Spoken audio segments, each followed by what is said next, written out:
Hello guys, magandang gabi po sa ating lahat. So ngayon tuturuan ko kayo paano natin i-withdraw yung ating Pi coins patungong OKX Exchanger.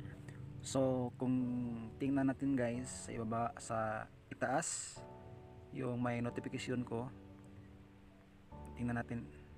So dito atin makikita meron tayong na-receive na 1 Pi at saka 7 Pi. So paano natin na yan ginagawa? Susundan mo ang tutorial nito para malaman mo at maka-withdraw din kayo sa inyong mga namina na Pi coin. So unang nating gagawin guys, pupunta tayo sa ating OKX account. Ito OKX, open natin yan.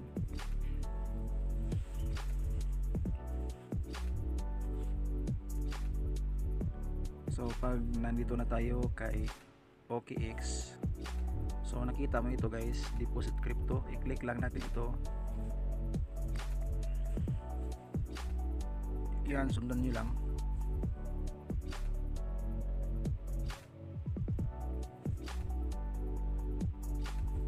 Pagkatapos kapag hindi lalabas dito, type mo lang dito sa itaas, and click mo lang dyan, tapos type mo ang Pi, tapos lalabas dyan Pi network, click mo lang ang Pi network.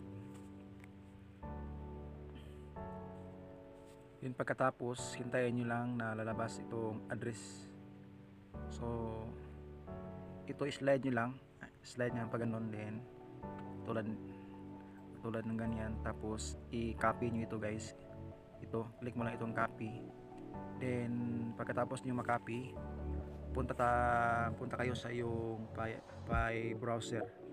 So ito ang aking Pi browser, i-click mo lang guys, i-click mo lang yan. Then pagkatapos ang gagawin nyo dito, so i-click mo itong wallet, click mo ang wallet, then i-enter nyo dito yung passphrase o 24 recovery phrase nyo.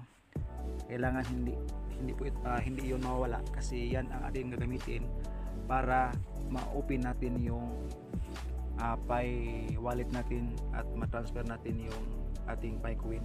So kapag nawala yung passphrase nyo, hindi na niyo makuha yung Pi coin na mina nyo. So kailangan nakatago at huwag nyo din ipaalam sa iba, kasi kapag nakita po yan ng iba, so pwedeng manakaw yung Pi coin nyo at hindi nyo na makukuha kasi kinuha ng iba. So kailangan kayo lang ang nakaalam ng passphrase. So lagay natin dito ang ating passphrase. So guys, nandito na tayo sa ating Pi wallet.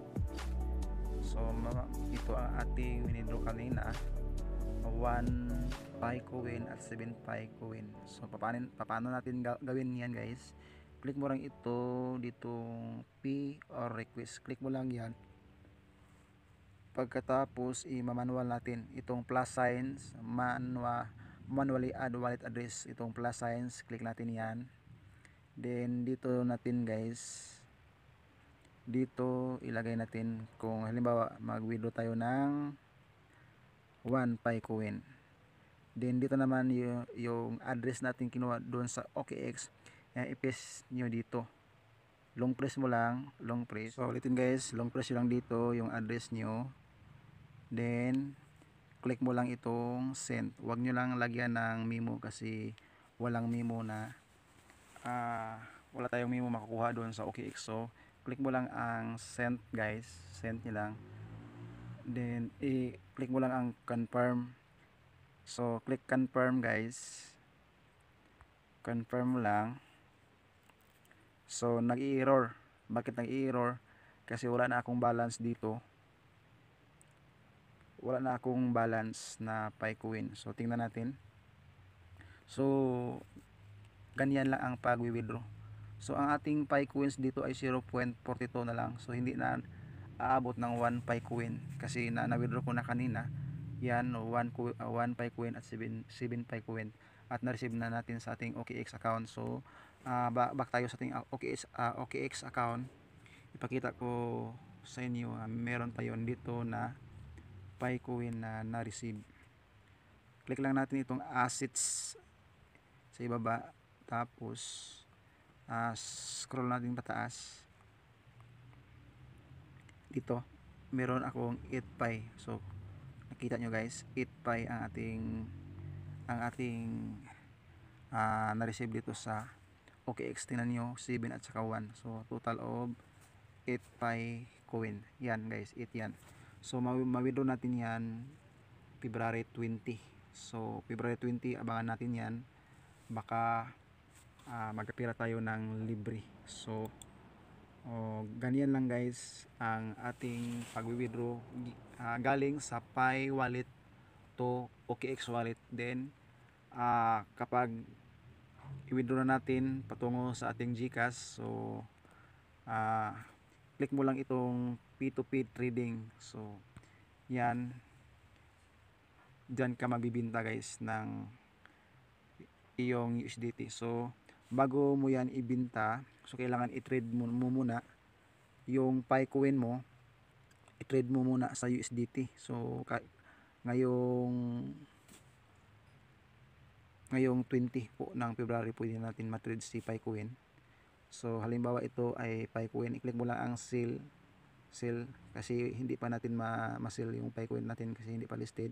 So click mo lang ang sell, din pag ganun, din click mo lang ang sell. So ganun lang kapag na USDT na guys. So back kayo sa assets, click mo lang ang transfer kasi nasa trading account yung USDT mo. So halimbawa trading account, i-transfer mo lang patungong funding. Then click mo lang maximum. Then pagkatapos i-confirm mo lang, then punta ka na sa P2P account, P2P trading, then ibenta mo na yung USDT mo at saka maging pira na sa GCash ang PiCoin mo. So ganun lang ang pagbibinta ng ating Pi. So God bless po sa ating lahat.